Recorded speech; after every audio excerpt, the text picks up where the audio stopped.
आदर्श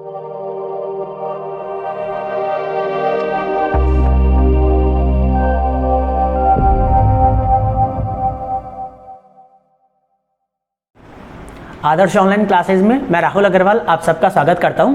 previous class के अंदर हमने ITF इनवर्स ट्रिग्नोमेट्री फंक्शन का थोड़ा बेसिक नॉलेज लिया था। मैंने आपको वहां पे जो हमने डिस्कस किया था एक बार मैं आपको वो बता देता हूं, फिर हम स्टार्ट करते हैं, हमारे चैप्टर को कंटिन्यू करते हैं। मैंने सबसे पहले आपको कहा था कि हमारे मैथमेटिक्स के लिए सबसे इंपॉर्टेंट जो है दैट इज डोमेन, है ना। कि हमें सबसे पहले हमने डोमेन के बारे में पढ़ा था, है ना। After that we will discussed about what is range, है ना। किसी फलन का परिसर क्या होता है हमने उसके बारे में पढ़ लिया था, है ना। और third we have discussed about function, ठीक है। फिर हमने डिस्कस किया था कि फंक्शन क्या होता है। ये तीनों चीजें आई थिंक सब स्टूडेंट्स को क्लियर होगी। मैंने कहा था जो इनपुट होता है वो डोमेन होता है, जो आउटपुट होता है वो आपका रेंज होता है, और जो इनपुट को आउटपुट में बदल देता है वो आपका फंक्शन होता है। उसके बाद में मैंने आपको कहा था कि किसी ग्राफ को देखकर हम कैसे बताएंगे कि कोई भी फंक्शन जो है वो आपके पास डिफाइन है या नहीं, है ना। कोई भी फंक्शन जो है वो आपके पास डिफाइन है या नहीं। तो कैसे पता करते थे कि यदि y की तरफ अगर कोई फंक्शन घूमता रहे, अगर y की तरफ कोई फंक्शन वापस घूम जाए तो वो कभी भी उस फंक्शन का एग्जिस्टेंस नहीं होता है, वो फलन अस्तित्व ही नहीं रखता है ना। तो सबसे पहले हमने डोमेन को डिस्कस किया था, then we had discussed about range, in last we discussed about function, और फिर हमने पढ़ा था किसी भी ग्राफ को देखकर हम कैसे पता करेंगे किसी भी फंक्शन, कोई भी फंक्शन अगर में गिवन है तो वो फंक्शन डिफाइन है या नहीं है। ये तो बहुत छोटी छोटी बातें थी जो हमें केवल ITF के लिए नहीं, हम कोई भी चैप्टर पढ़ रहे हैं तो हमें ये सब चीजें जरूरी है। उसके बाद में हमने स्टार्ट कर दिया था हमारा चैप्टर कौन सा, इनवर्स ट्रिग्नोमेट्रिक फंक्शन, प्रतिलोम त्रिकोणमिति फलन। और इसमें मैंने आपको दो ही बातें बताई थी। मैंने कहा था लास्ट में क्वेश्चन पे कि हम एक क्वेश्चन स्टार्ट करेंगे, वहीं से क्लास को स्टार्ट करेंगे, है ना। तो सुनना जरा, ITF में सबसे इंपॉर्टेंट बात मैंने आपको क्या बताई थी कि प्रतिलोम त्रिकोणमिति फलन होते क्या हैं। तो प्रतिलोम त्रिकोण, प्रतिलोम का मतलब उल्टा, और क्या उल्टा कर देता है कि ये जो फलन होते हैं वो प्रांत को परिसर में और परिसर को प्रांत में बदल देते हैं। ऐसे फलनों को हम क्या कहते थे, प्रतिलोम त्रिकोणमिति फलन, है ना। तो मैं डायरेक्टली थोड़ा सा यहाँ पे लिख देता हूँ कि ये क्या करते हैं, प्रांत को चेंज कर देते हैं परिसर के अंदर, और परिसर जो होता है उसको ये कन्वर्ट कर देते हैं किसके अंदर, प्रांत के अंदर। क्लियर है? ओके। सेकंड मैंने आपको कहा था, अभी आपको हो सकता है ये बात समझ में नहीं आए क्योंकि कंपोजिट फंक्शन अभी हमने नहीं पढ़ा है, उसके अंदर वहां पे प्रतिलोम हमें पढ़ना था, लेकिन हम चैप्टर नंबर 2 से स्टार्ट कर रहे हैं, इसलिए मैंने आपको कहा था कुछ देर के लिए आप याद रख लेना, उसके बाद में हम समझ लेंगे कि कोई किसी भी प्रतिलोम फलन का एक एक की आच्छादक होना जरूरी क्यों है। मतलब आपको याद ही रखना एक बार के लिए कि किसी भी फलन का प्रतिलोम केवल तभी संभव होगा जब वो फलन क्या हो, एक एक की और आच्छादक हो। ये केवल त्रिकोणमिति फलनों के लिए नहीं है, कोई भी फलन अगर हम उसका प्रतिलोम निकाल रहे हैं तो प्रतिलोम निकालने के लिए फलन का एक एक की आच्छादक होना जरूरी है। तो मैं यहाँ पे एक बार लिख देता हूं, है ना, कि सेकंड इंपॉर्टेंट कंडीशन जो थी वो क्या थी हमारे पास, एक एक की और आच्छादक, 1 1 on 2, है ना। को वो फलन क्या होना चाहिए आपके पास, आच्छादक होना, एक एक ही आच्छादक होना कंपलसरी है। और थर्ड मैंने आपको कहा था कि प्रतिलोम फलन कुछ और नहीं होते हैं, ये क्या होते हैं, जस्ट एक कोण ही होते हैं। इनका दूसरा नाम ही क्या है, कोण। मैंने कहा था यहां से बहुत अच्छा क्वेश्चन बन जाता है। एक छोटा सा कंसेप्ट है, ये नाम बहुत आसान लगता है लेकिन फिर भी एक बहुत इंपॉर्टेंट चीज है कि प्रतिलोम फलन जो है, प्रतिलोम त्रिकोणमिति फलन जो है वो कुछ और नहीं है, वो क्या है, महज एक कोण है। ये इंपॉर्टेंट बात है बेटा। अभी तक हमने जो पढ़ा है वो बहुत ही बेसिक पढ़ा है। आज हम हमारा चैप्टर स्टार्ट करेंगे प्रतिलोम त्रिकोणमिति फलन। सबसे पहले हम इस एक छोटे से कंसेप्ट पे मैं आपको क्वेश्चन करवाता हूं, हम ये से आज की क्लास स्टार्ट करेंगे, ठीक है। ओके, सुनना। जैसे मान लो आपके एग्जाम में क्वेश्चन आया कि फलन y is equal to cosec inverse, या मान लो यहां पे साइन लिख देते हैं, साइन इनवर्स 2 + √3 माइनस √3.5 प्लस, मान लो आपके पास लिखा हुआ है और यहाँ पे हम कर देते हैं, चलो इतना ही, ठीक है। और डिनोमिनेटर में आपके पास लिखा हुआ है 5 प्लस √2 माइनस √3, और आपको कहा गया कि फलन का मान बताइए। फलन का ध्यान देना बेटा, कितना इंपॉर्टेंट और कितना आसान, एक छोटी सी बात है कि प्रतिलोम त्रिकोणमिति फलन कुछ और नहीं होते, बस क्या होते हैं, एक कोण होते हैं। उस पर ये इतना बड़ा कॉम्प्लिकेटेड दिखने वाला क्वेश्चन कितना आसान हो जाता है। ऐसा क्वेश्चन आईआईटी में पूछा गया है, इसलिए हम स्टार्ट करते हैं। का मान बताइए, है ना, और आपको 4 ऑप्शन गिवन थे, है ना। पहला ऑप्शन क्या था, ऑप्शन ए वॉज, ये क्या था, इसका ऑप्शन था -3/2, और option B was, it was 1/2, और ऑप्शन सी आपके पास था π/6, है ना, और option D was none of these, इनमें से कोई नहीं। अब देखो बेटा, हमें देखने से लग रहा है कि क्वेश्चन कितना ही कॉम्प्लिकेटेड होगा, कुछ भी हो सकता है, क्वेश्चन थोड़ा मुश्किल भी हो सकता है, लेकिन अगर आप इसको थोड़ा सा ध्यान से देखें तो मुझे पता है ये फलन क्या है, प्रतिलोम त्रिकोणमिति फलन है। और आपको पता है प्रतिलोम त्रिकोणमिति फलन कुछ और नहीं होते, ये क्या होते हैं, एक कोण होते हैं। तो इनमें से 4 ऑप्शन में से मुझे देखना है कोण है कौन सा, केवल एकमात्र यही कोण है, तो डायरेक्टली हम आंसर लगा देंगे, it is π/6 is the correct answer. कुछ भी नहीं करना था, देखने में क्वेश्चन बहुत कॉम्प्लेक्स लग रहा था, लेकिन बात वही है, पता क्वेश्चन करने के लिए हमें उसका रूट, उसकी जो कंसेप्ट है वो हमें पता होना जरूरी है। तो मैंने क्या बताया, एक छोटी सी बात कि प्रतिलोम त्रिकोणमिति फलन कुछ और नहीं होते, ये एक कोण होते हैं, और इसका उत्तर जो आएगा, इसका आंसर जो आएगा वो हमेशा एक कोण आने वाला है। मतलब इसका आंसर हमेशा 30 डिग्री, 40 डिग्री, 50, 45, कुछ भी एक कोण आएगा, ठीक है। तो इनमें से केवल एक ही कोण था, इसलिए मैं डायरेक्टली आंसर लगा दिया हमारा π/6, ओके, है ना। ये तो था बिल्कुल बेसिक बेटा। अब हम स्टार्ट कर देंगे हमारा चैप्टर कि आईटीएफ है क्या, उसके क्वेश्चन हम कैसे करेंगे। तो ध्यान से देखना, सॉरी, आईटीएफ क्या है, उसके हम क्वेश्चन कैसे करेंगे। मैंने आपको कहा था कि प्रतिलोम त्रिकोणमिति फलन का कितना भी कॉम्प्लेक्स क्वेश्चन आ जाए और कितना ही इजी क्वेश्चन आ जाए, मैं आपको 2 ही लाइनें बताऊंगा, उन 2 लाइनों से हम पूरा चैप्टर क्लियर कर देंगे अंदर। और वो 2 लाइनें कौन कौन सी है आपके पास, बहुत इजी सी लाइनें हैं। कौन कौन सी, पहली, माइनस को हल करो, पहली लाइन कौन सी है, माइनस को हल करो, और दूसरी लाइन कौन सी है, जैसा बाहर है वैसा अंदर बनाओ। एक बार के लिए मैं वापस ये सब लिखूंगा, है ना, इसको हम प्रूफ नहीं करेंगे, हमारे लिए भी काम नहीं आएगी, इसलिए एक बार, है ना, ओके। तो प्रतिलोम त्रिकोणमिति फलन का कितना ही कॉम्प्लेक्सिव क्वेश्चन हो, हमें 2 ही बातें ध्यान देनी है, पहला माइनस को हल करो, और दूसरा जैसा बाहर है वैसा अंदर बनाओ। तो सुनना जरा, मैं यहां पे लिख रहा हूं, पहला नियम क्या है हमारे पास, माइनस को हल करो। मैं दिखाऊंगा बेटा, कितना भी कॉम्प्लेक्सिव क्वेश्चन हो हम बहुत इजीली कर लेंगे।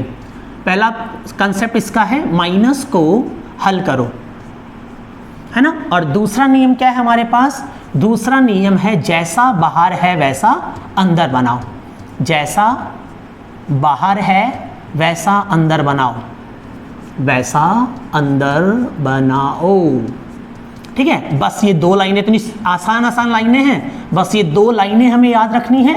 अगर हमने इन 2 लाइनों को याद कर लिया तो हमारा प्रतिलोम त्रिकोणमिति का जो चैप्टर है वो क्लियर हो जाएगा। पहली लाइन क्या है, माइनस को हल करो, दूसरी जैसा बाहर है वैसा अंदर बनाओ। लेकिन एक बात और ध्यान देनी बेटा, कोई भी क्वेश्चन आए पहले हम ये लाइन लगाएंगे उसके बाद में ये लगाएंगे, ऐसे नहीं कभी वो पहले ये लगा दी, फिर ऑर्डर से पहले इसको चेक करेंगे और इसको चेक करने के बाद में उसको चेक करेंगे। अब बात है कि इनका मतलब क्या है। माइनस को हल करो, देखो बेटा हमारे पास प्रतिलोम त्रिकोणमिति में 6 अनुपात है ना। तो माइनस को हल करने का मतलब क्या है, जैसे हमारे पास साइन के अंदर अगर माइनस आता है, किस किस के, एक तो साइन, टैन और कॉसेक, इन 3 के अंदर अगर माइनस आता है तो ये कैसे डील करते हैं, ये तीनों माइनस को बाहर फेंक देते हैं। अगर साइन, टैन और कॉसेक के अंदर अगर माइनस आता है तो ये तीनों क्या कर देते हैं, माइनस को बाहर फेंक देते हैं। माइनस को बाहर फेंक देते क्या हो जाएगा, ये माइनस का साइन इनवर्स एक्स, ठीक है। और ये क्या हो जाएगा, माइनस का टैन इनवर्स एक्स, और ये क्या हो जाएगा, माइनस का कॉसेक इनवर्स एक्स, ऐसा, ठीक है। साइन, टैन और कॉसेक ये तीनों क्या करते हैं, माइनस को डायरेक्टली बाहर फेंक देते हैं। बाकी के 3 अनुपात और बच गए, कौन कौन से, कॉस, कॉट और सेक, कॉस, कॉट और सेक, ये तीनों क्या करते हैं, ये डायरेक्टली माइनस को बाहर नहीं फेंकते हैं, ये क्या करते हैं, पाई माइनस करके बाहर फेंकते हैं। कैसे फेंकते हैं, पाई माइनस। तो कॉस से माइनस कैसे जाए, इसको लिखेंगे हम पाई माइनस कॉस इनवर्स एक्स। इसमें बेटा एक का मैं आपको प्रूफ बता दूंगा, लेकिन एक बार बस आप ध्यान रखो, कॉट इनवर्स माइनस एक्स क्या होता है, ये भी पाई माइनस करके pi minus cot inverse x, और सेक के भी क्या हो जाता है, pi minus sec inverse x. ये पहला नियम है बेटा कि माइनस को हल करो। इसमें क्या करना है आपको कि 3 अनुपात, 3 कौन कौन से, साइन, टेन और कॉसेक, ये तीनों क्या कर देते हैं, डायरेक्टली माइनस को बाहर फेंक देते हैं। ये तीन तो क्या करते हैं, डायरेक्टली माइनस को बाहर फेंक देते हैं। और बाकी के जो 3 अनुपात और बच गए, कौन कौन से, कॉस, कॉट और सेक, ये तीनों माइनस को डायरेक्टली बाहर नहीं फेंकते, ये क्या करते हैं, पाई माइनस करके उनको बाहर करते हैं। समझ में आ गया। ये एक छोटा सा नियम है, आपको लिखना भी है, वीडियो पर पॉज करके आप ये लिख लेना। पहला नियम कौन सा है, माइनस को हल करो। अब दूसरा नियम क्या है, जैसा बाहर है वैसा अंदर बनाओ। अब इसका मतलब क्या हुआ, देखो अब एक बार ध्यान से देखना है ना, अगर आपके पास बाहर साइन इनवर्स है, अगर आपके पास बाहर साइन इनवर्स है तो अंदर आपको क्या बनाना है, अंदर आपको बनाना है साइन। तो साइन इनवर्स साइन एक्स बराबर क्या हो जाएगा आपके पास, एक्स। ये बेटा बिल्कुल वैसा ही है, देखो जैसे एक्स इनवर्स एक्स, तो इन दोनों के आधार समान है तो घाते आपस में जुड़ जाएंगी, और घाते जुड़ेंगे तो कितना हो जाएगा, -1 + 1, तो कितना हुआ, x की घात 0, और किसी की घात 0 उसका मान कितना होता है, 1 होता है। तो ये भी बिल्कुल वैसा है, साइन के ऊपर पावर -1 है और इस साइन के ऊपर पावर 1 है, दोनों के आधार समान है, घाते जुड़ जाएंगी, तो ये कट के साइन की पावर 0 का मान कितना होगा, 1। मैं बता देता हूँ, ये साइन और इन दोनों की पावर ऐड होगी तो कितना होगा, साइन की पावर 0 और आगे आएगा x, और किसी की पावर 0 उसका मान 1 होता है, और 1 को x से मल्टीप्लाई करेंगे तो आपके पास कितना आएगा, x आएगा। लेकिन याद रखने के लिए हम ऐसे बोलते थे, साइन से साइन कट गया और बचेगा क्या आपके पास, x। समझ गए। दूसरा कॉस इनवर्स, बहुत इजी लो है ना, कॉस इनवर्स कॉस x, ये भी क्या हो जाएगा, कॉस से कॉस कट जाएगा, बचेगा कितना, x। फिर टेन इनवर्स टेन एक्स, ये भी कितना आएगा, x। बाकी कौन बच गया, कॉट इनवर्स कॉट x, ये भी कॉट से कॉट कट जाएगा, बच गया कितना, x। Sec inverse sec x, इसकी वैल्यू भी कितनी आ जाएगी, इसकी वैल्यू बेटा आएगी x। और फिर वैसे ही cosec inverse cosec x, cosec inverse cosec x equals to x। ऐसे इसका मतलब होता है जैसा बाहर है वैसा अंदर बनाओ। जैसा बाहर है वैसा अंदर का मतलब बेटा, अगर बाहर साइन इनवर्स है तो अंदर आपको क्या बनाना है, साइन बनाना है। अगर बाहर कॉस इनवर्स है तो अंदर आपको क्या बनाना है, कॉस बनाना है। अब सुनना जरा, इसी में बिल्कुल ऐसा ही है, देखो इस बार साइन इनवर्स बाहर था, अंदर साइन है। अगर ऐसा कहीं पर हो जाए कि बाहर साइन हो अंदर साइन इनवर्स हो, तो क्या अब कोई फर्क पड़ा क्या, बताओ। वापस दोनों के आधार समान है, घाते जुड़ जाएंगे, ये कट जाएगा, बचेगा केवल क्या, x, मतलब साइन से साइन कट गया। वैसे ही कॉस इनवर्स x, इसकी वैल्यू भी कितनी आ जाएगी, x। टेन इनवर्स x, ये भी कितना हो जाएगा, x, है ना। और कॉट इनवर्स x, इसकी वैल्यू भी कितनी आ जाएगी, x। और सेक इनवर्स x, इसकी वैल्यू भी कितनी आएगी, x। और ऐसे ही कॉसेक इनवर्स x, और ये भी आपके पास कितना आ जाएगा, x।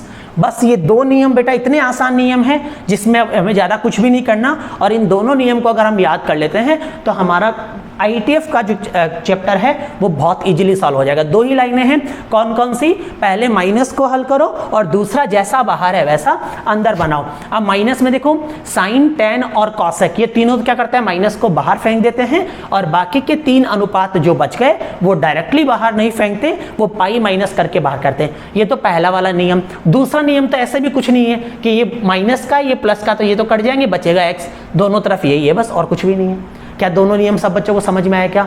अब इस पे डिपेंडेंट क्वेश्चंस कैसे होंगे वो हम करते हैं। आई थिंक ये सब बच्चों को क्लियर होगा। ये बहुत इंपॉर्टेंट है बेटा, 2 ही नियम है, छोटे छोटे नियम है, और आप ध्यान से देखोगे और ध्यान से इनको सोचोगे तो आपको क्लियर हो जाएगा, ठीक है। अब ध्यान से देखना, मैं क्वेश्चन करवा रहा हूँ इसके, बहुत ईजी। आपकी एग्जाम के अंदर पहला क्वेश्चन इसी चैप्टर से आता है 1 नंबर के अंदर, है ना। तो वो क्वेश्चन कैसा आ सकता है हम उसको चेक करते हैं, ठीक है। देखना जरा, आपके पास लिखा हुआ है कि फलन y इक्वल्स टू, सारे बच्चे बताना जरा कैसे होगा, साइन इनवर्स -1/2 का मुख्य मान ज्ञात कीजिए। आपको ऐसा लिखाएगा, का मुख्य मान ज्ञात कीजिए। फाइंड द मैन वैल्यू या principal value of the function, ज्ञात करो।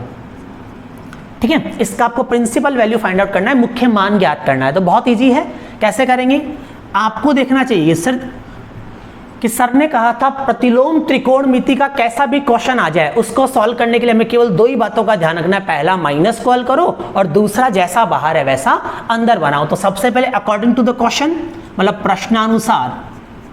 प्रश्नानुसार हमें दे क्या रखा है, हमें दे रखा है y is equal to sine inverse -1/2। क्या ये प्रतिलोम का क्वेश्चन है क्या, है ना। तो पहला नियम क्या, माइनस को हल करो। तो साइन माइनस के साथ क्या करता है, क्या करता है, देखो साइन माइनस के साथ क्या करता है, साइन माइनस के साथ क्या, माइनस को डायरेक्टली बाहर फेंक देता है। ठीक है, तो ये माइनस को बाहर फेंक देगा, माइनस साइन इनवर्स 1/2। समझ गए सारे बच्चे, पहला नियम क्या है, माइनस को हल करो। दूसरा, जैसा बाहर है वैसा अंदर बनाओ। तो देखो जरा, बाहर क्या है, बाहर है साइन इनवर्स, तो अंदर क्या बनाना है, अंदर साइन बनाना है। कैसे बनाएंगे, 1/2 साइन में किसका मान होता है बताओ मुझे, एक क्या साइन π/6, साइन 30 का मान कितना होता है, 1/2। तो जैसा बाहर है वैसा अंदर बनाना है, बाहर साइन इनवर्स है तो अंदर साइन बनाना है। कैसे बनाएंगे, हमें पता है 1/2 साइन में किसका मान होता है, साइन π/6। तो इस 1/2 की जगह हम क्या लिख सकते हैं, साइन π/6। ठीक है, तो ये हो गया आपके पास माइनस, साइन से साइन कैंसिल हो गया और आपके पास आंसर कितना आ गया, माइनस का π/6। बस, है ना। अभी मैंने आधा पार्ट करा है, इसमें 2 लाइनें नीचे और लिखनी है, वो हम थोड़ी देर बाद में सीखेंगे। धीरे धीरे कड़ी से कड़ी जोड़ेंगे तो हमारा चैप्टर बहुत इजीली हम क्लियर कर लेंगे। एक क्वेश्चन जरा और करते हैं, थोड़ा बहुत आपको यहाँ से समझ में आया होगा, है ना, उसको बताना जरा। इस बार आपके पास क्वेश्चन लिखा हुआ है बेटा, आपको सॉल्व करना है y equals to cos inverse -1/√2। आपको कहा गया इसका मुख्य मान ज्ञात कीजिए। तो बस आपके खलबली मच जानी चाहिए। क्या खलबली मचेगी कि सर कॉस इनवर्स मतलब प्रतिलोम फलन है, और प्रतिलोम फलन के क्वेश्चन देखते ही आपके पास 2 बातें दिमाग में आनी चाहिए, पहले माइनस को हल करो और दूसरा जैसा बाहर है वैसा अंदर बनाओ। तो मुझे एक बात बताओ, कॉस इनवर्स में कॉस माइनस के साथ क्या करता है, कॉस माइनस के साथ क्या करता है सर, सीधा बाहर नहीं फेंकता। कैसे बाहर फेंकता है, पाई माइनस करके ये बाहर फेंकता है। तो देखो जरा, कॉस इनवर्स, तो इसको ये माइनस, सबसे पहले माइनस को हल करो। तो कॉस माइनस के साथ क्या करता है, पाई माइनस करके सॉल्व करता है। तो पाई माइनस कॉस इनवर्स 1/2। क्या सबको क्लियर हुआ, है ना। सेकंड क्या है, माइनस को हल करो, पहला तो कर लिया। दूसरा, जैसा बाहर है वैसा अंदर बनाओ। बाहर क्या है, बाहर है कॉस इनवर्स, बाहर है कॉस इनवर्स, अंदर क्या बनाना है, क्या बनाना है, अंदर कॉस बनाना है ना। तो मुझे एक बात बताओ, 1/√2 कॉस में किसका मान होता है, 1/√2 कॉस में किसका मान होता है। वेरी गुड, सब बच्चे जानते हैं कि सर cos π/4, cos 45 का मान कितना होता है, 1/√2। तो जैसा बाहर है वैसा अंदर, बाहर cos इनवर्स तो अंदर cos बनाना है। 1/√2 cos में किसका मान होता है, cos 45 का, तो ये cos π/4। तो आपके पास कितना आ गया, ये पाई माइनस, ये cos से cos कैंसिल, बचा कितना, π/4। इसको आप हल कर लेंगे लघुत्तम लेके, कितना आएगा, 4, डिवाइड किया 4 बार, 4 को पाई से गुणा किया 4 पाई, माइनस 1 बार गया, 1 को पाई से किया तो पाई, कितना आ गया आपके पास आंसर, 3 π/4। कि एकदम आसान है। सबसे पहले माइनस को हल करो, दूसरा जैसा बाहर है वैसा अंदर बनाओ। ठीक है, ओके। अब ध्यान से देखना, क्लियर है। एक क्वेश्चन हम थोड़ा सा बड़ा और करते हैं, आप बोर्ड पे ध्यान से देखना सारे बच्चे। जैसे आपके पास क्वेश्चन लिखा है कि सारे अपने आप कोशिश भी करना बेटा, आप कर पाओगे इस बार। आपको मान ज्ञात करना है, sine inverse 1 plus tan inverse -1 plus sec inverse minus का √2 प्लस cos इनवर्स कितना कर दें इसका, हाँ, √3/2 और प्लस आपके पास आ गया, सपोज करो cosec माइनस का 2/√3, ठीक है ऐसा। और आपको कहा गया इसका मान ज्ञात करो, तो वापस खलबली, क्या खलबली मची कि सब प्रतिलोम का क्वेश्चन है, और प्रतिलोम का कैसा भी क्वेश्चन आ जाए हमें केवल दो ही बातें ध्यान में रखनी है, पहली माइनस को हल करो और दूसरा जैसा बाहर है वैसा अंदर बनाओ। तो क्या इसमें माइनस है? क्या नहीं है, तो एक बार इसको ऐसा कैसा रखेंगे, है ना, पहले माइनस को ही हल करना है।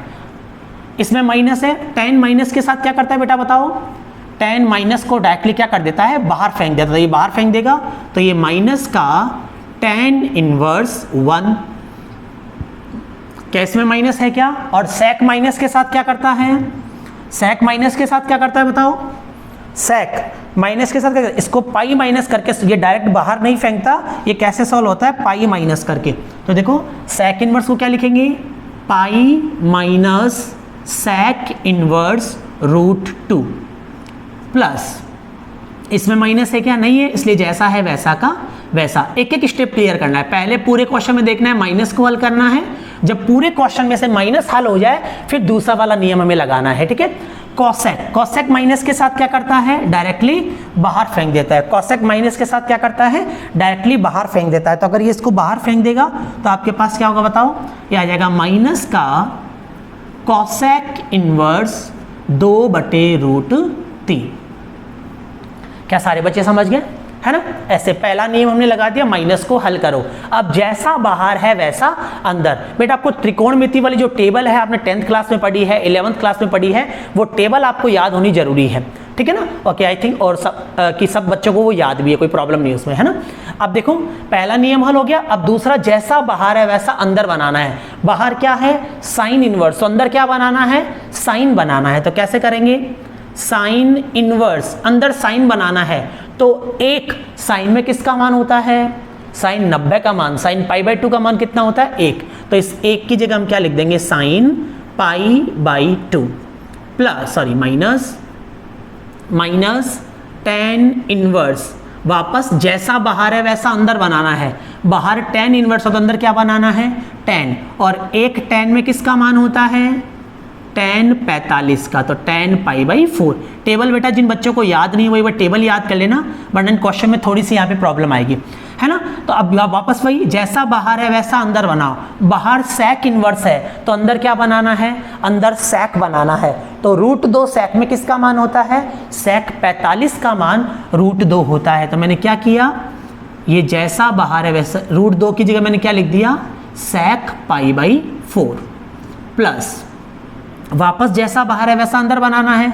बाहर है cos इनवर्स, अंदर बनाना है cos, तो √3/2 cos में किसका मान होता है, वेरी गुड, कितना, cos π/6, cos 30 का मान √3/2 होता है। माइनस cosec, जैसा बाहर है वैसा अंदर, बाहर cosec इनवर्स है तो अंदर क्या बनाना है, अंदर cosec बनाना है। तो मुझे बताओ cosec में 2/√3 किसका मान होता है, कॉस साइन का उल्टा ही तो होता है ना, साइन में √3/2 किसका मान होता है, साइन 60 का, तो कॉसेक में भी किसका हो जाएगा, कॉसेक 60 का। तो इसकी जगह हम क्या लिख देंगे, कॉसेक π/3। आई थिंक सब बच्चों को समझ में आया होगा। पहला नियम, माइनस को हल करो, दूसरा जैसा बाहर है वैसा अंदर बनाओ। देखो ये कैंसिल, बचा कितना, π/2 माइनस, इससे ये कैंसिल, बचा कितना, π/4 प्लस, ये आ गया पाई, फिर माइनस, ये sec से sec कैंसिल, बचा कितना, π/4 प्लस, ये cos से cos कैंसिल, बचा कितना, π/6 माइनस, cosec से cosec कैंसिल, बचा कितना, π/3। क्या मेरी बात सारे बच्चे समझ गए? बस अब लघुत्तम ले लेंगे यहाँ पे। एलसीएम ले लो, एलसीएम कितना आएगा, सब बच्चों को पता है, 12 आ जाएगा। 12 में 2 का भाग दिया 6 बार, 6 को पाई से गुणा किया, 6 पाई, माइनस 4 में 12 में 4 का दिया 3 बार, 3 को पाई से गुणा किया, 3 पाई, प्लस 1 में 12 बार तो 12 पाई, 12 में 4 का 3 बार, 3 को पाई से किया तो माइनस के 3 पाई, प्लस 12 में 6 का 2 बार और 2 को पाई से गुणा किया तो 2 पाई, माइनस 12 में 3 का 4 बार, 4 को पाई से किया तो 4 पाई। पहले माइनस वालों प्लस वालों को जोड़ लो और उसमें से माइनस वालों घटा दो, तो 6 पाई प्लस 12 पाई 18 पाई, 18 प्लस 2 कितना हो गया, 20 पाई, माइनस, और माइनस वाले कितने हैं, 3 3 6 6 4 10, तो 10 पाई और बट्टे में कितना है आपके पास 12। तो 20 पाई में से 10 पाई गए, 10 पाई बटे 12, 2 से कैंसिल हो जाएगा, तो ये आ जाएगा 5 पाई बटा 6। क्या सारे बच्चों को समझ में आएगा? एकदम छोटा सा नियम बेटा, क्या क्या कि पहले माइनस को हल करो और दूसरा जैसा बाहर है वैसा अंदर बनाओ। अब आगे देखना, मैं सिद्ध करने वाले क्वेश्चन, जो प्रूव दैट वाले क्वेश्चंस आते हैं, उनको भी इन 2 नियमों से हल करवा दूंगा। बस आपको बशर्ते ये 2 बातें ध्यान होनी चाहिए कि माइनस को कैसे हल करना है और दूसरा जैसा बाहर है वैसा अंदर कैसे बनाना है। अगर हमने इतना कर लिया तो एक सिंपल सा क्वेश्चन था और ये हमने सॉल्व कर लिया। एक क्वेश्चन हम और करते हैं, ठीक है? मैं आपको बताता हूँ, एक IIT में आया क्वेश्चन है, मैं आपको वो करवाता हूँ, ध्यान से देखना। ये IIT में तो नहीं, IIT का जो पहले पेपर लगता था AIEEE, उसका एक क्वेश्चन है 2002 में आया हुआ है। एक मैं देख लेता हूँ, IIT में 2002 में एक क्वेश्चन आया हुआ है बेटा, उसको हम कोशिश करते हैं करने की।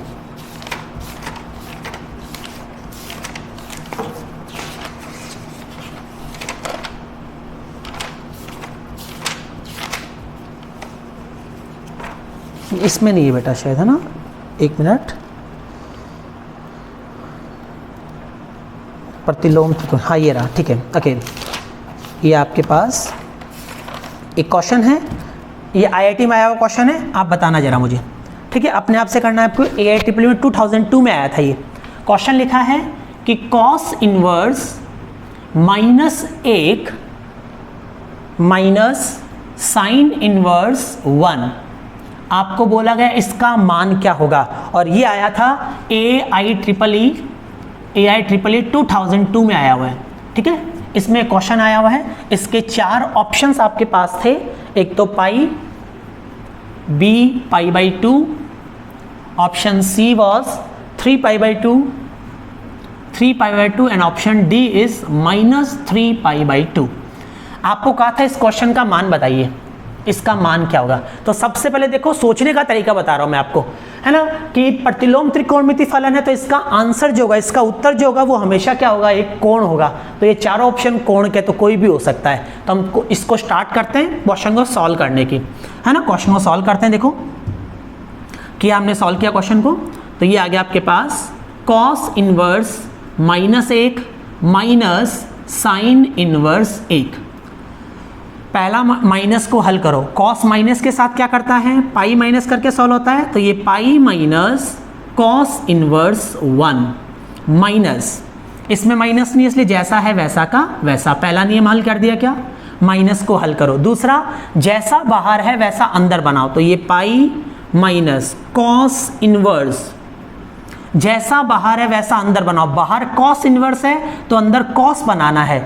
एक कॉस में किसका मान होता है, कॉस 0 का, तो इसकी जगह में क्या लिख दिया, कॉस 0 डिग्री माइनस, ये जैसा बाहर है वैसा अंदर बनाओ। बाहर साइन इनवर्स है तो अंदर क्या बनाना है, साइन, और एक साइन में किसका मान होता है, साइन π/2। सब बच्चों को आई थिंक क्लियर हो रहा होगा। तो ये हो गया पाई माइनस कॉस से cos cancel 0 degree minus sine से साइन कैंसिल, कितना आया π/2। तो कितना हो गया ये पाई माइनस π/2, और पाई माइनस π/2 कितना होता है, ये 180, 180 में से 90 गए तो 90 बच गए। तो पाई माइनस π/2 कितना आ गया, π/2। Then option B is correct. एकदम सिंपल सा क्वेश्चन था, है ना? तो बस आपको कंसेप्ट को फॉलो करना है कि माइनस को हल करो और दूसरा जैसा बाहर है वैसा अंदर बनाओ। ओके बेटा, अब देखना जरा, है ना?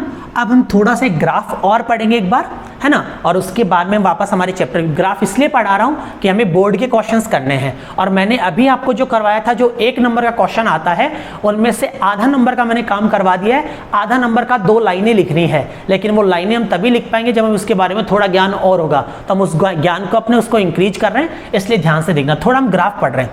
देखो बेटा, कल मैंने आपको बताया था, क्या बताया था कि क्या, कि अगर ग्राफ घूमना चालू हो जाए ऐसे, है ना, अगर ऐसे कोई ग्राफ घूमना चालू हो जाए, y की तरफ ऐसे रोटेट करे, इसका मतलब उस फलन का एग्जिस्टेंस ही नहीं रहेगा।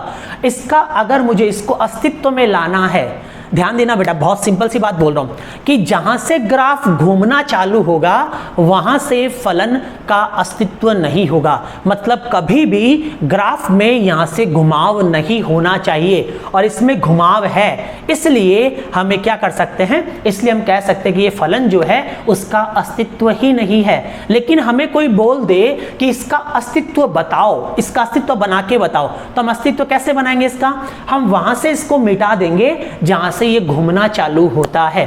ध्यान से देखना बेटा, मैं इसी ग्राफ को 3 से 4 प्रकार से बना रहा हूं, आप बस बोर्ड पे देखते रहना। ऐसे ही यही ग्राफ मैं बना रहा हूं, एक यहां पे बना दिया मैंने, ठीक है, एक यहां पे बना देता हूं, इससे हम बहुत चीजें सीखने वाले हैं इसलिए, ठीक है, ये ऐसे।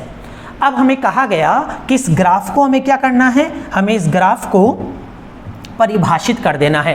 परिभाषित करने के लिए हमें पता है जहां से ये मुड़ना चालू होगा वहां से हम मिटा दें, और मिटाते ही हमारा फलन क्या हो जाएगा, परिभाषित हो जाएगा। क्यों? क्योंकि हमें पता है कि जहां से वो घूमना चालू होगा बस वहीं से वो फलन अस्तित्व रखना बंद कर देगा। तो जहां से वो घूमना चालू हो रहा है वहां से मिटा दो, मिटाते ही वो फलन क्या हो जाएगा, परिभाषित। अब सारे बच्चे बोर्ड पे देखना, मैं सबसे पहले इसको परिभाषित कर रहा हूं। आपके मन में जो डाउट आएंगे ना, मैं उसको क्लियर कर दूंगा इसी के साथ में।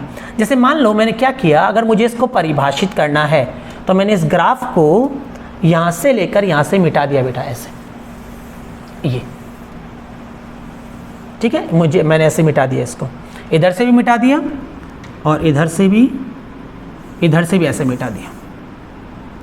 जो ग्राफ पहले था उसको मैंने इतना मिटा दिया, कहां से मिटाया, जहां से वो घूमना चालू हो रहा था मैंने उसको वहां से मिटा दिया। तो क्या अब ये ग्राफ जो बना है, ये वाला ग्राफ जो बना है, ये वाला ग्राफ, क्या अब ये परिभाषित है क्या, कि सर ये घूम नहीं रहा है, और घूम नहीं रहा है इसलिए अब ये क्या है, परिभाषित। तो ये क्या कर रहा है, अब एग्जिस्ट करेगा, इसका अस्तित्व होगा। क्लियर है? वैसे ही अब कई बच्चों के दिमाग में आया कि सर आपने इसको क्या किया है, आपने इसको मिटाया है, लेकिन यहीं से क्यों मिटाया, आप इसको ऐसे भी तो मिटा सकते थे। कैसे? कि सर अगर आप इसको ऐसे मिटा दें, ये अगर ग्राफ को आप ऐसा इतना मिटा देते ऐसे, क्या अब भी ये परिभाषित है क्या? बिल्कुल है।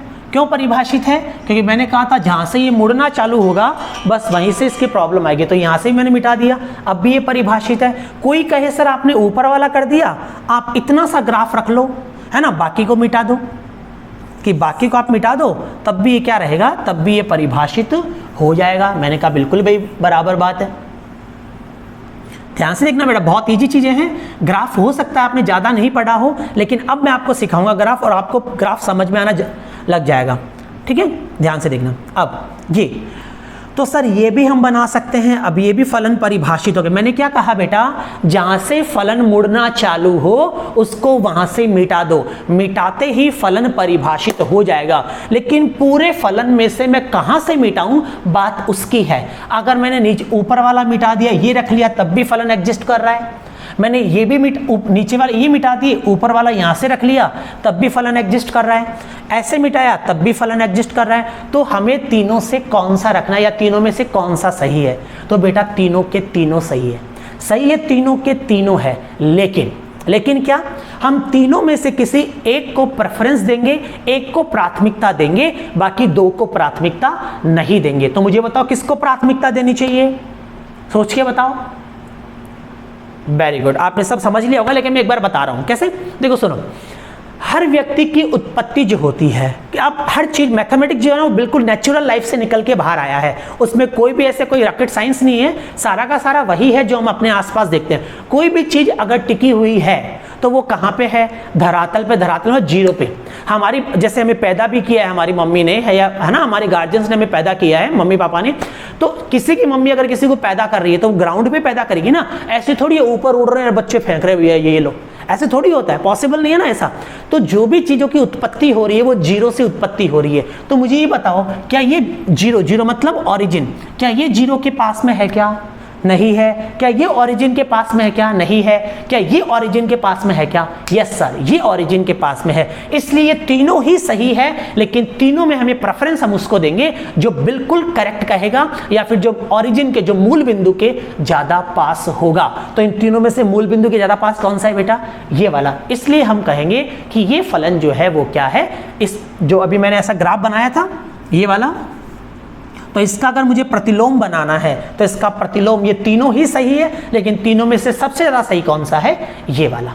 जहाँ से ये मुड़ना चालू हो वहाँ से इसको मिटा दो तो हमारा फलन क्या बन जाता है बेटा? प्रतिलोम फलन बन जाता है। क्लियर है इतना? ओके, सबको समझ में आया? ये बहुत ईजी सी बात है, ये आपके सिलेबस में मान लो नहीं भी होगी, लेकिन कई कंपटीशन एग्जाम्स ऐसे हैं बेटा, आप आईआईटी देने जा रहे हो, आप डिफेंस के एग्जाम देने जाओगे, तो जो क्वेश्चन आपके 10 मिनट या 15 मिनट लेगा और आपको ग्राफ आते हैं तो वो क्वेश्चन आपके 10 से 15 सेकंड लेगा। इतना फर्क होता है। आप जब क्वेश्चन करेंगे तो आपको समझ में आएगा, कुछ क्वेश्चंस मैं भी आपको करवाऊंगा, है ना? तो ये बात सबको समझ में आई कि जहाँ से मुड़ना चालू होता है वहाँ से सर उसको मिटा दो तो वो क्या बन जाता है? हमारे पास एक फलन बन जाता है, प्रतिलोम फलन बन जाता है। अब ध्यान से देखो बेटा, अब हम निकालेंगे किसके? त्रिकोणमितीय फलनों के प्रतिलोम। मैं ग्राफ से सिखा रहा हूं। प्रतिलोम त्रिकोणमितीय फलन क्या होते हैं? कि जो किसी फलन के प्रांत को परिसर में और परिसर को प्रांत में बदल देते हैं। जो किसी फलन के प्रांत को परिसर में और परिसर को प्रांत में बदल देते हैं। आप सबको ये भी पता होगा कि प्रांत का जनरली हम मतलब क्या लेते हैं? एक्स से, कि x के जो मान होते हैं वो प्रांत होते हैं। प्रांत मतलब डोमेन होते हैं, है ना? और जो y के जो मान होते हैं वो क्या होते हैं? आपके पास परिसर होते हैं। मैंने क्या कहा? प्रतिलोम फलन जो वो होते हैं जो किसी फलन के प्रांत को परिसर में और परिसर को प्रांत में बदल देते हैं। प्रांत को परिसर में और परिसर को प्रांत में बदल, मतलब x को y में बदल देते हैं और y को x में बदल देते हैं। समझ गए? जैसे हम ग्राफ से सीखेंगे कि x के जो x अक्ष पर जो मान होंगे वो तो y अक्ष पर आ जाएंगे और जो y अक्ष पर मान होंगे वो किस पर आ जाएंगे? x अक्ष पर आ जाएंगे। सारे बच्चे मेरे साथ ध्यान से देखना। मैं आपको साइन का जो ग्राफ है, साइन का हमारे पास जो ग्राफ है, हम उस ग्राफ का प्रतिलोम ज्ञात करेंगे। हमारे पास एक फलन बना हुआ है, ध्यान से देखना सारे बच्चे। बहुत अच्छी चीज़ बता रहा हूँ बेटा, ये है ना? क्लासेस में जनरली नहीं बताते इन सबको, लेकिन बस हमें सीखना है, हमें हर चीज़ सीखनी है, इसलिए मैं कोशिश कर रहा हूँ। मुझे एक बात बताना सारे बच्चे, क्या साइन का ग्राफ बेटा यही होता है? क्या ऐसा ऐसे चलता जाएगा ये, और इधर ऐसे ऐसे, ये तो होता है? सारी वैल्यू बताओ, वैल्यू भी बताओ सारी। यहाँ पे क्या होता है? यहाँ पे होता है सर π/2। यहाँ पे क्या होता है? पाई। यहाँ पे क्या होता है? 3π/2 और ये होता है 2π। वैसे इधर ये क्या हो जाता है? माइनस का π/2 और ये माइनस का पाई, और बस इतना बहुत है। समझिए मेरी बात को। और ये y पर जो मैक्सिमम वैल्यू होती है साइन की कितनी आती है? 1, और जो मिनिमम वैल्यू होती है साइन की वो कितनी होती है? -1। जिन बच्चों ने कभी ग्राफ नहीं देखा है साइन का, मैक्सिमम चांसेस है सब बच्चों ने देखा है, सर ने जरूर पढ़ाया होगा आपको, है ना? तो ये ग्राफ किसका होता है? y बराबर साइन x का, जा का ग्राफ है ये। साइन को हिंदी में जा बोलते हैं, तो किसका है? y बराबर साइन x का ग्राफ है। अब हम इसका प्रतिलोम फलन का ग्राफ बनाएंगे। जिन बच्चों को बेटा थोड़ा कम समझ में आए ना, तो उनको बॉदर होने की जरूरत नहीं है, परेशान होने की जरूरत नहीं है। ये मैं बस इसलिए बता रहा हूँ कि आपको पता चले कोई भी चीज़ आ कैसे रही है। लेकिन हमें बस लास्ट में एक टेबल बनाऊंगा, बस वही आपके लिए काम की चीजें हैं। अभी तक जो मैंने पढ़ाया है उसमें जो इंपॉर्टेंट था वो क्या था? 2 लाइनें इंपॉर्टेंट थी। पहली लाइन कौन सी? माइनस को हल करो, और दूसरी लाइन कौन सी थी? जैसा बाहर है वैसा अंदर बनाओ। और उस पर डिपेंडेंट मैंने 2-3 क्वेश्चंस कराए थे आपके लिए, वो इंपॉर्टेंट था, है ना? अब हम थोड़ा ग्राफ सीख लेते हैं कि किसी भी फलन, यदि मुझे कोई फलन दे रखा हो तो उसका प्रतिलोम फलन हम कैसे बनाते हैं। ध्यान से देखना। प्रतिलोम आप सबको पता है बेटा, क्या करता क्या है? प्रांत को परिसर में, परिसर को प्रांत में, मतलब x के मानों को y पर और y के मानों को x में बदल देते हैं। देखना जरा, मैं इसका प्रतिलोम बना रहा हूं, मैं ग्राफ बनाऊंगा y बराबर साइन इनवर्स x का, मतलब इसका प्रतिलोम बना रहा हूं। ध्यान से देखते रहना, बहुत इजी है। करना क्या है कि जो मान x अक्ष, जो फलन x अक्ष पर जैसा बन रहा है, x को y में बदल देता है, y को x में। तो जो ग्राफ x में, अब ये x की तरफ ऐसे जा रहा है ना, तो अब ये x की तरफ नहीं जाकर जो ग्राफ x में चल रहा है वो किस पर चलने लग जाएगा? वो y पर, है ना? क्यों? x को किस में बदल देता है? ये y में, और जो y होता है उसको किस में बदल देता है? x में। तो देखो बहुत सिंपल सी चीज है, ये जो y की तरफ चल, ये किसकी तरफ चल रहा है? ऐसे x की तरफ चल रहा है, पता है ना सबको?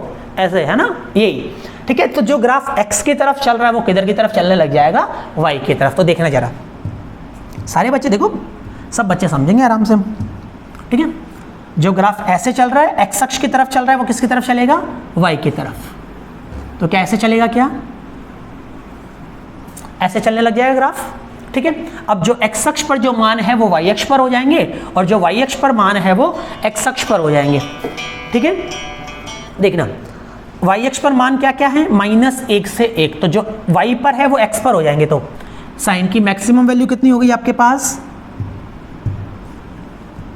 मैक्सिमम वैल्यू ये वाली कितनी हो गई? ये 1, और ये मिनिमम वैल्यू कितनी?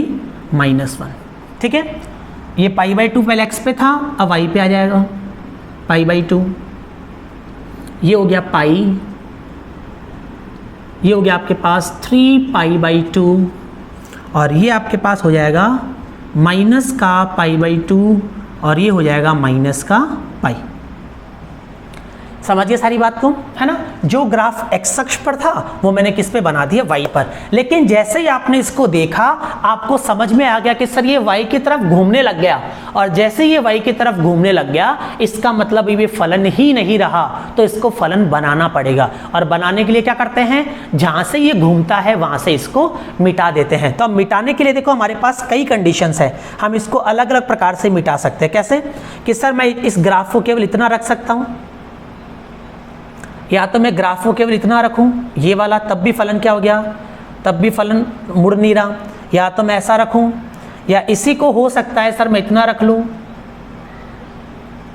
ये ग्राफ में इतना रख लूं, और भी आगे चल सकते हैं। ठीक है, या फिर हो सकता है सर इसी ग्राफ को हम क्या रख लें? एस इतना रख लें, ये वाला, ये। तो अब तीनों में से कौन सा सही है? सही ये भी है, ये भी है, हमें मिटाना है, तो हम कौन सा मिटाएंगे? Very good. कि सर अभी थोड़ी देर पहले ही आपने बताया था कि जो मूल बिंदु के ज्यादा पास में है हमें उसको रखना है। तो इन तीनों में मूल बिंदु के पास में कौन सा है? ये वाला है, तो हम इसको रखेंगे, बाकी पूरे ग्राफ को क्या कर देंगे? मिटा देंगे। समझ रहे? बाकी पूरे ग्राफ को क्या कर देंगे? हम यहां से मिटा देंगे। समझ रहे मेरी बात को? अब देखना जरा कैसे। अब देखना है आप, यहां से देखो, ये आपके पास एक्स एक्सिस होता है, ये आपके पास वाई एक्सिस है। ठीक है, ओके। अब मुझे बताना जरा, एक्स अक्ष पर फलन जहां से लेकर जहां तक जाता है वो फलन का क्या होता है? वो फंक्शन का डोमेन होता है, प्रांत होता है। और वाई एक्स पर फंक्शन जहां से लेकर जहां तक जाता है वो उसका क्या होता है?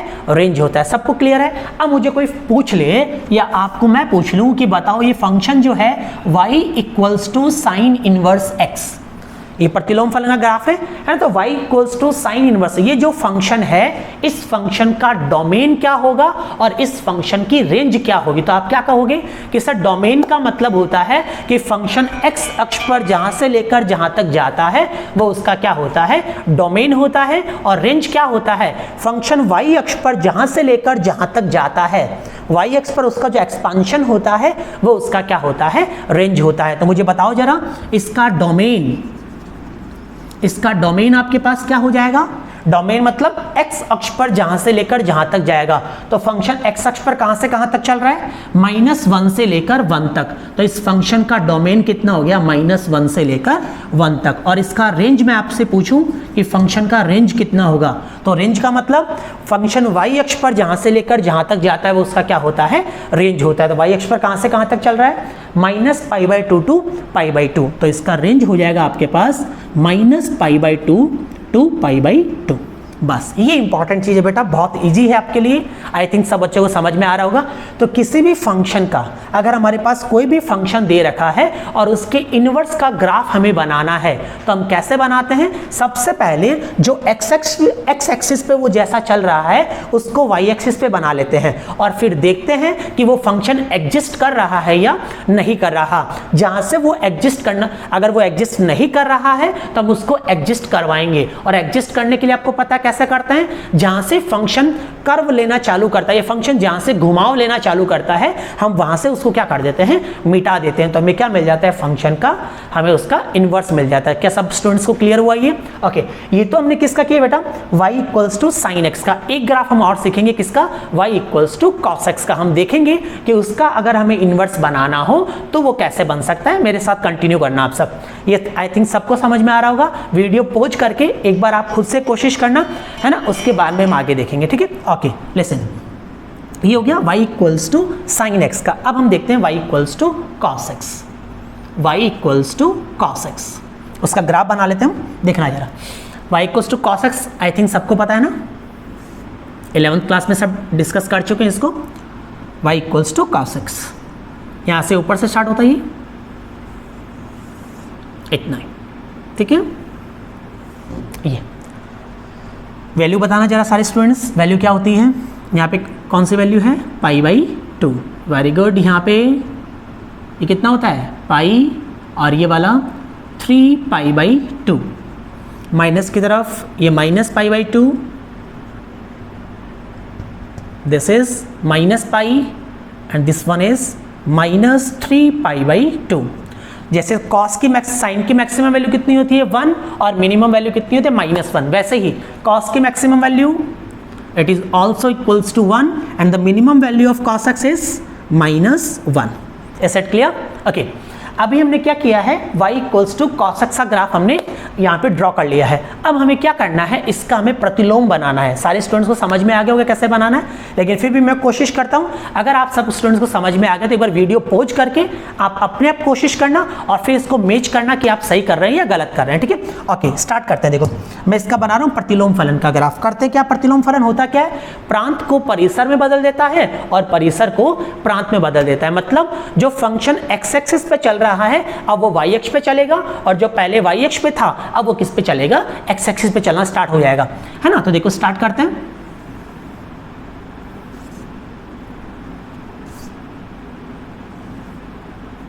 देखना जरा, अब हमें पता है जो फंक्शन x की तरफ मूव कर रहा है, अब वो x की तरफ मूव नहीं करके किसकी तरफ मूव करेगा, वो y की तरफ मूव करेगा, है ना। तो जो x से चल रहा है अब वो y की तरफ मूव करने लग जाएगा, है ना। ओके लिसन,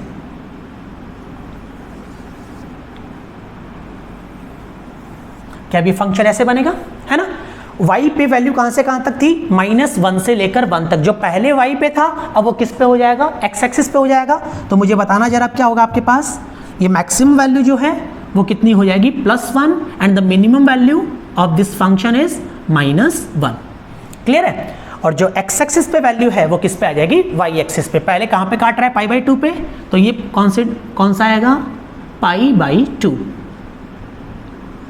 ये कितना आएगा, पाई, ये वाला 3π/2, है ना।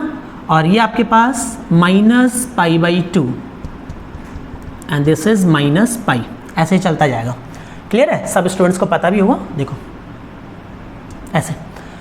अब मैंने इसका, आपने कहा कि सर आपने कहा था कि अगर किसी फंक्शन का हमें इनवर्स फंक्शन का ग्राफ बनाना है तो जो एक्सपांशन उसका एक्स एक्सिस पे था अब वो एक्सपांशन आप वाई एक्सिस पे कर दीजिए। तो मैंने उसको कर दिया, लेकिन जैसे ही आपने इसको ऐसा किया आपको पता है अब ये फंक्शन ही नहीं रहा, अब ये एग्जिस्ट ही नहीं करेगा। और जब एग्जिस्ट नहीं करेगा तो हमें इसको एग्जिस्ट करवाना है। एग्जिस्ट कैसे करवाएंगे, जहाँ से ये मुड़ना चालू होगा हम वहाँ से उसको रफ कर देंगे, वहाँ से उसको मिटा देंगे। तो देखो जरा, मैं अलग अलग ग्राफ बना रहा हूँ, आप जरा कोशिश करना बोर्ड पे देखने की, है ना।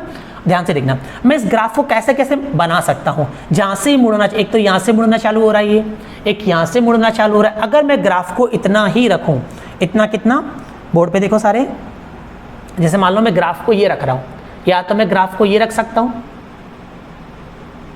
या तो ये वाला रख सकता हूँ, है ना। या फिर हो सकता है मैं इसी ग्राफ को ये वाला रख लूँ इतना।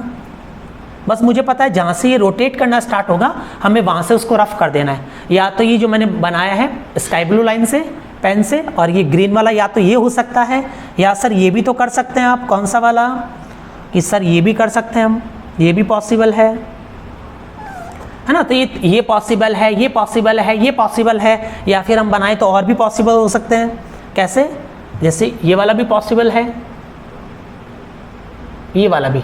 लेकिन हमें पता है कि हमें प्रेफरेंस किसको देनी है, ये सारे के सारे सही है, लेकिन हम प्रेफरेंस केवल उसको देंगे जो क्या होगा, ओरिजिन के बिल्कुल पास होगा। तो मुझे एक बात बताओ, ये वाला, ये तो क्या फर्स्ट, ये फर्स्ट मान लेते हैं इसको, ये फर्स्ट वाला, ये सेकंड वाला, ये थर्ड वाला और ये फोर्थ पोर्शन, चारों में से ओरिजिन के पास कौन कौन है, मूल बिंदु के पास कौन कौन है, एक तो सेकंड वाला और एक थर्ड वाला। फर्स्ट और फोर्थ तो नहीं है, तो उसको हम पहले रफ कर देते हैं, ठीक है। इन दोनों को मैंने पहले रफ कर दिया, एक तो ये वाला और एक इसको, ठीक है। तो यहाँ से हम इनको रफ कर देते हैं, ये वाला।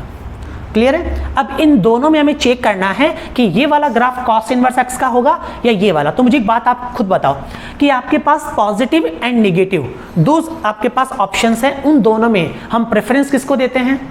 ऑब्वियसली पॉजिटिव को देते हैं, है ना। तो इन दोनों में हमें किसको प्रेफरेंस देना है? जो पॉजिटिव है। तो सेकंड नंबर पॉजिटिव या third number? Very good, second number है। तो अब ये इसको भी हम क्या कर देंगे? रफ कर देंगे। ये तो हमारे पास एक किसका ग्राफ हो गया? y equals to cos inverse x का, y equals to cos inverse x का। अभी हमें इसका डोमेन और रेंज भी पता करना है, इसका डोमेन और रेंज क्या होता है, ठीक है। ओके ऐसा। तो अब मुझे बताना जा रहा है इसका डोमेन और रेंज, आपको बताना है मुझे। डोमेन क्या होता है? एक्स एक्सिस पे फंक्शन जहां से लेकर जहां तक चलता है वो उसका डोमेन होता है। तो एक्स एक्सिस पे फंक्शन कहां से कहां तक चल रहा है? -1 से लेकर 1 तक। तो इसका डोमेन कितना हो गया? -1 से लेकर 1 तक। और दूसरा क्या है? रेंज। और रेंज क्या होता है? फंक्शन का एक्स एक्सिस पे जहां से लेकर जहां तक एक्सपांशन होता है वो उसका रेंज होता है। तो एक्स एक्सिस पे वाई पे कहां से कहां चल रहा है? 0 से लेकर पाई तक। तो इसका रेंज कितना हो जाएगा? 0, pi. Is it clear to anyone? Okay, है ना। ऐसे अभी हमने क्या सीखा? अगर हमारे पास y equals to cos x, हमारे पास कोई फंक्शन है और हमें उसका इनवर्स अगर फाइंड आउट करना है तो हम कैसे करते हैं? हमें पता है किसी भी फंक्शन का अगर मुझे इनवर्स फाइंड आउट करना है तो उसका जो एक्स एक्सिस पे जो प्रसार है, एक्स एक्सिस पे उसका जो एक्सपांशन है, हम उसको किस पे कर देंगे? y एक्सिस पे। और उस फंक्शन को क्या बना देंगे? एग्जिस्ट कर देंगे, उसका अस्तित्व दिखा देंगे। और उसका एग्जिस्टेंस कैसे बता सकते हैं? कि जहां से फंक्शन कर्व लेना चालू होगा या जहां से फंक्शन घूमना चालू होगा, हम वहां से उसको क्या कर देंगे? रफ कर देंगे या उसको मिटा देंगे। Is it clear? ठीक है। तो अभी आपको घर पे अपने आप से कोशिश करना है कि अगर आपके पास 10x का ग्राफ है तो आप उसको कैसे उसका इनवर्स फंक्शन आप कैसे फाइंड आउट करोगे, ये हमें क्लियर करना है। ठीक है। अब लास्ट 2 मिनट के लिए मैं आपको एक टेबल और बना देता हूं। ये टेबल आपको याद करना है ताकि जो क्वेश्चन मैंने आपको करवाया था, मैंने कहा था आधा पार्ट उसका कंप्लीट हो चुका है और आधा पार्ट बाकी है। मैं कुछ और नहीं लिखाऊंगा उस टेबल के अंदर, यही बताऊंगा आपको कि किसी भी फंक्शन का डोमेन क्या होता है, किसी भी फंक्शन का रेंज क्या होता है, हमें डोमेन एंड रेंज ही पता करने। ठीक है। ओके लिसन, एक टेबल आपको बनानी है। ठीक है, सुनो, एक टेबल आप बनाएंगे।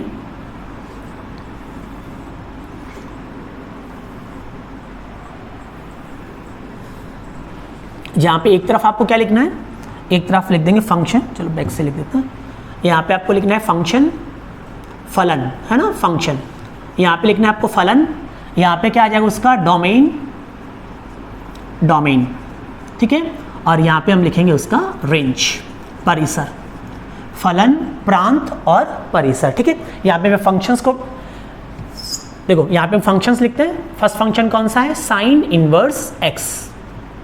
Second one is cos inverse, third tan inverse x, cot inverse x, sec inverse x and cosec inverse x,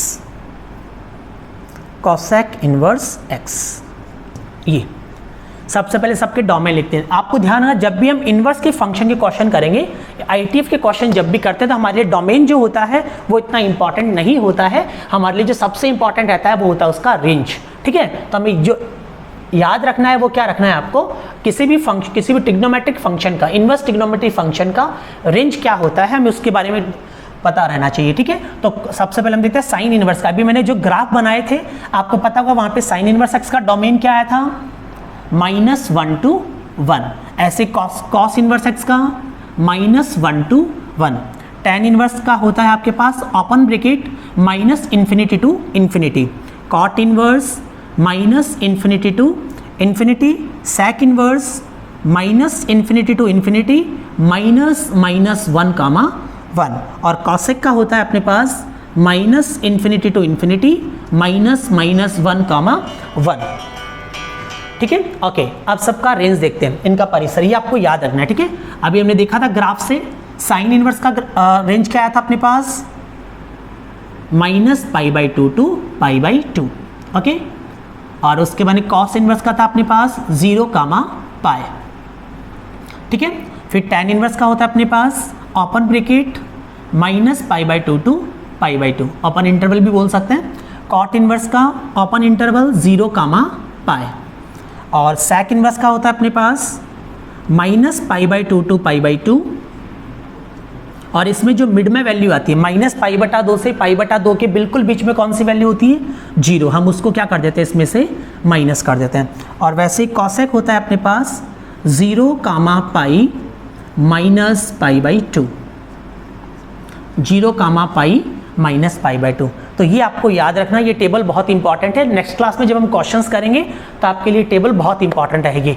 अब मैं आपको बता दें, अभी तक हम जो पढ़ चुके हैं उसको हम ब्रीफली एक बार वापस से डिस्कस कर लेते हैं। मैंने सबसे पहले आपको बताया था किसी भी फंक्शन का डोमेन क्या होता है, रेंज क्या होता है, और फंक्शन खुद क्या होता है, ठीक है। फिर हमने ITF के बारे में पढ़ा था कि कोई भी फंक्शन का प्रतिलोम फलन का मतलब क्या होता है, जो प्रांत को परिसर में और परिसर को प्रांत में बदल देते हैं। और फिर किन फलनों के प्रतिलोम का अस्तित्व होता है, केवल एक एक ही आच्छादक फलनों के प्रतिलोम का ही अस्तित्व होता है। और प्रतिलोम त्रिकोणमिति फलन जो होते हैं वो किसकी तरह बिहेव करते हैं, एक कोण की तरह बिहेव करते हैं। मैंने आपको बताया था कि कोई भी क्वेश्चन कितना भी डिफिकल्ट हमारे पास कॉम्प्लेक्स क्वेश्चन आ जाए तो उस क्वेश्चन को अगर हम इसका कंसेप्ट पता है तो उस क्वेश्चन को कितने सेकंड्स में हम सॉल्व कर सकते हैं। और उसके बारे में मैंने आपको बताया ITF का कोई भी क्वेश्चन हो उसमें हमें केवल 2 ही लाइनें याद रखनी है। अगर हमें ये दोनों लाइनें क्लियर है तो हमारे पास पूरा चैप्टर हमारे पास बहुत इजीली हम सॉल्व कर पाएंगे।